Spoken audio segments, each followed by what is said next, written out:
Hello friends, कैसे हैं आप? उम्मीद है सभी ठीक होंगे। तो ये हम स्ट्रेंथ ऑफ मटेरियल्स पढ़ रहे हैं यहाँ पे हम लोग, ठीक है। और इसमें यूनिट नंबर 4 पढ़ेंगे अब हम, ठीक है। Bending moment and sharing force, ये बहुत इंपॉर्टेंट यूनिट है हमारी। इसमें एक न्यूमेरिकल पक्का आएगा मैक्सिमम मार्क्स में से, ठीक है। और कुछ बातें 1 नंबर में 4 नंबर में भी आएंगी इसमें। ये सारा समझने वाला टॉपिक है सारा हमारा, ठीक है। मैं धीरे धीरे स्टार्ट करता हूँ, आपको बताता हूँ सारी बातें। तो सबसे फर्स्ट नंबर पे इसमें बीम के बारे में जिक्र है। आपने देखा होगा बीम जो है वो हम जब लेंटर डालते हैं ना, और जो लेंटर डालते हैं हम और उसकी लंबाई चौड़ाई थोड़ा सा ज़्यादा हो जाए, कमरे एक तो कमरा बन गया, कमरे में के अंदर बीम कभी नहीं डलती। लेकिन जब हॉल बनाएंगे हम, हॉल लाइक स्ट्रक्चर बनाएंगे जिसमें लेंथ ब्रेड्थ बढ़ जाएगी, तो वहाँ पे उसको लेंटर को सपोर्ट देने के लिए हॉरिजॉन्टली हम बीम डालते हैं, ठीक है बात। तो कहता है beam is a structure member which can take load acting at right angles to its longitudinal axis. Generally, a beam is a horizontal member of moderate size and is made of one piece. Single piece बनती है। आपने देखा होगा छतों पे, आप अगर देखोगे ना, जब नीचे बैठी छत देखोगे तो थोड़ा हॉरिजॉन्टल मेंबर दिखता है आपको वहाँ पे।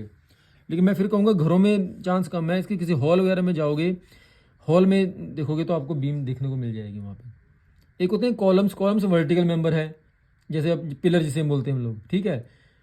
और एक होती है बीम, बीम हॉरिजॉन्टल मेंबर होता है हमारा।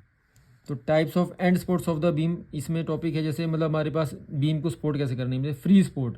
जैसे हमने जब जस्ट हमने बीम रखी है, थोड़ा सा देख लेते हैं इसको हम। जैसे ये बीम है हमारे पास और इसको हमने जस्ट इसको रख दिया, जिसको हम सिंपली सपोर्ट कहते हैं, हम फ्रीली सपोर्ट। ये दो सपोर्ट हैं, इसके ऊपर बीम रख दी है हमने, ठीक है। ये हमारे क्या कहलाएगी, फ्री सपोर्ट। जैसे आप देख सकते हो यहाँ पे ये दो सपोर्ट्स हैं और ये बीम लगा दी हमने यहाँ पे, ठीक है बात। ये आर ए और आर भी दो स्पोर्ट्स हैं इसमें, ठीक है। हिंज स्पोर्ट्स, हिंज स्पोर्ट का मतलब ये था जहाँ जैसे हम इस बीम को इस अकॉर्डिंग रोटेट कर सकते हैं कहीं पे। हम तो कहीं ले जा नहीं सकते यहाँ से, लेकिन रोटेट जरूर कर सकते हैं।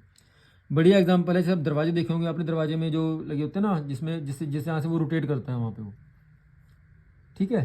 तो उसको हिंज स्पोर्ट्स कहते हैं हम लोग। कहते हैं the beam support on hinged support can rotate about hinge but can not move sideways. हम उसको और कहीं मूव नहीं कर सकते, रोटेट करवा सकते हैं सिर्फ बस, ठीक है।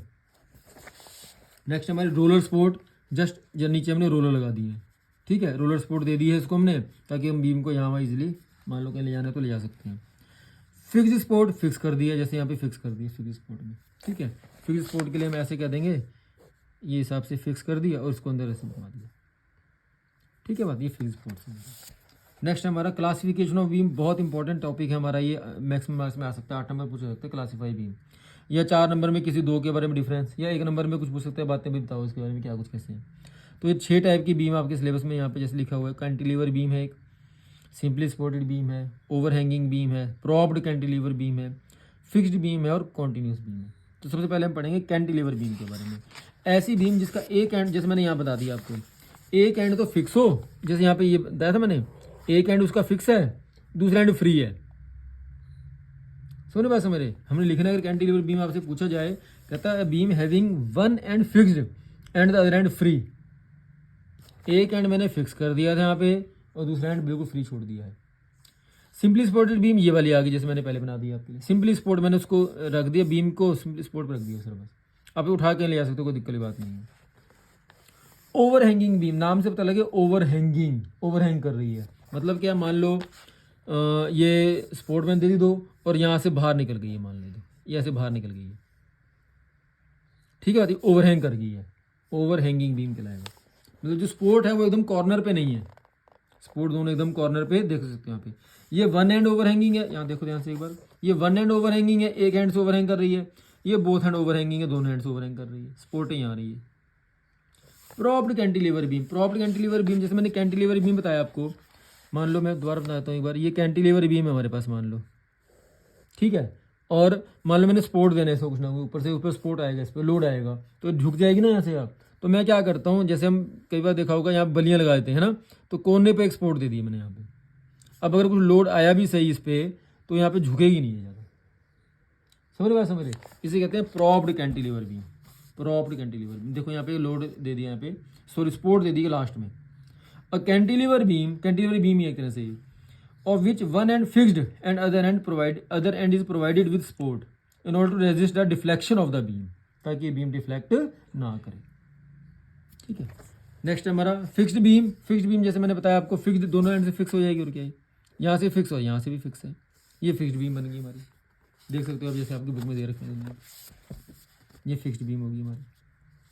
कॉन्टीन्यूस बीम, कॉन्टीन्यूस मतलब कॉन्टीन्यू चलती आ रही है, मतलब जिसके नीचे मैंने तीन से दो या 2 सपोर्ट दे दी और फिर भी वो कॉन्टीन्यूस चलती जा रही है। मैंने यहाँ भी सपोर्ट दे दी है, मान लो मैंने यहाँ भी सपोर्ट दे दी है, 2 से ज़्यादा सपोर्ट हो गई और फिर भी कॉन्टीन्यू आगे आगे ओवरहैंग कर रही है, दोनों साइड से ओवरहैंग कर रही है, लेकिन 2 से ज़्यादा सपोर्ट होनी चाहिए इसमें, वो कॉन्टीन्यूस बीम कहलाएगी।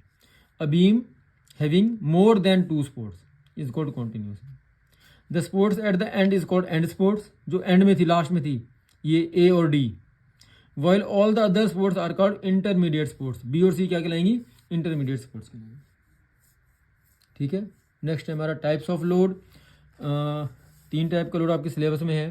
सिलेबस में तो खैर 2 टाइप के बताऊंगा आपको, एक है कंसंट्रेटेड और पॉइंट लोड, एक है डिस्ट्रीब्यूटेड लोड, एक है जिसमें यूनिफॉर्म डिस्ट्रीब्यूटेड लोड है, यूनिफॉर्म वेरिंग लोड है, तीसरा है कपल। आपके सिलेबस में 2 हैं, एक है कंसंट्रेटेड लोड और एक है uniform distributed load. Concentrated load और पॉइंट लोड, जैसे मैंने यहाँ पे आपको बताया 2 पॉइंट, ये जो इसको एरो सेव किया ना मैंने, मान लो मैंने कहूँगा 3 न्यूटन लग गया यहाँ पे, 5 न्यूटन लग गया यहाँ पे, तो ये क्या पॉइंट लोड है, जिस कंसंट्रेटेड लोड बोलते हैं इसे, जो किसी पॉइंट पे लगेगा। एक मैंने दूसरा बताया आपको यूनिफॉर्मली डिस्ट्रीब्यूटेड लोड। अब ये कैसे यूनिफॉर्म डिस्ट्रीब्यूटेड का मतलब क्या था, पूरी बीम में, मान लो कैंटिलीवर बीम है मेरे पास, मान लो, ठीक है, और उसमें ऐसा, इसको ऐसे शो करेंगे हम, ठीक है, ये पूरा लोड लग गया, पूरी बीम पे लग गया, और यूनिफॉर्म डिस्ट्रीब्यूटेड, यूनिफॉर्मली डिस्ट्रीब्यूट हो गया पूरी बीम में। ठीक है बात।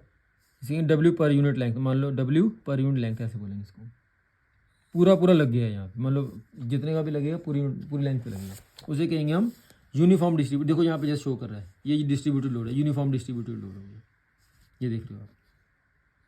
एक यूनिफॉर्म वेरिंग होता है, यूनिफॉर्मली वेरी करेगा, जो कि ये आपके सिलेबस में नहीं है भाई। जैसे यहाँ पे दिखा रहे हैं आपको, मान लो यूनिफॉर्म जैसे यहाँ पे धीरे धीरे एक सारा यूनिफॉर्म वेरी कर रहा है, एक सारा वेरी कर रहा है सारा, ये आपके सिलेबस में नहीं है। कपल आप पहले पढ़ चुके हो, ये भी छोड़ दो इसको, ठीक है। बाकी सारी बातें शेयर फोर्स और बेंडिंग मोमेंट के बारे में आपको नेक्स्ट वीडियो में बताऊंगा।